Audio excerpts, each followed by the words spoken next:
સાંજ પડતા જ એક સવાલ મનમાં સળવળી ઉઠે કે ડિનરમાં શું બનાવીશું જે હેલ્ધી પણ હોય, ટેસ્ટી પણ હોય અને બાળકો ખૂબ જ એન્જોય કરે.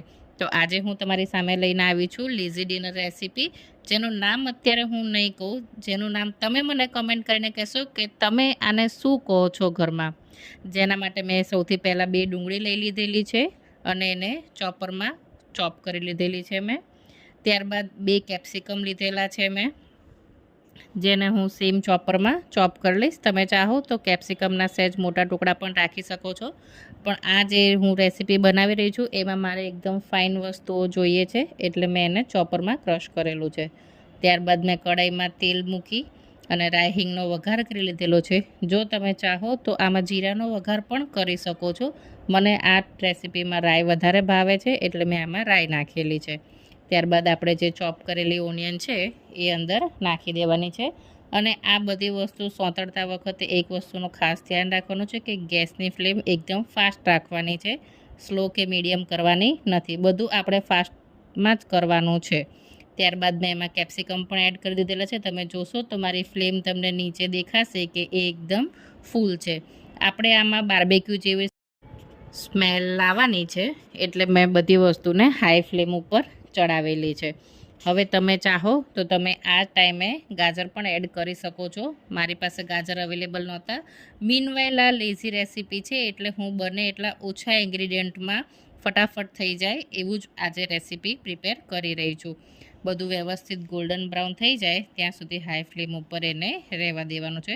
તમે જોશો કે મારા કેપ્સિકમ અને ડુંગળી બ્રાઉન કલરના થઈ ગયા છે, ત્યારે મેં ફ્લેમ ઓફ કરી દીધી.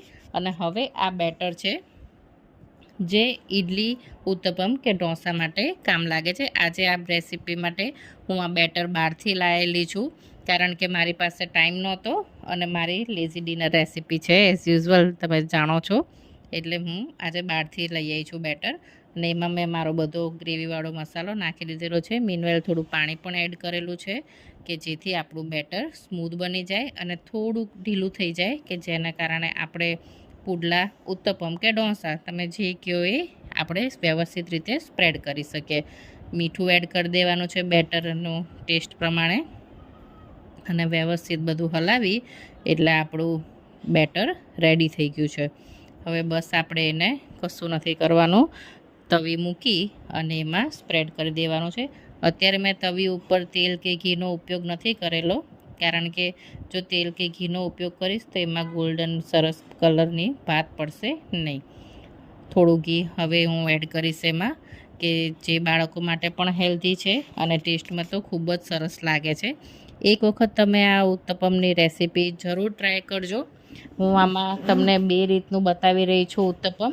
એક તો છે આ સિમ્પલ વર્ઝન, જેમાં મેં કશું પણ એડ કરેલું નથી, અને બીજું જે છે એ મારા બાળકો માટે સ્પેશિયલ છે.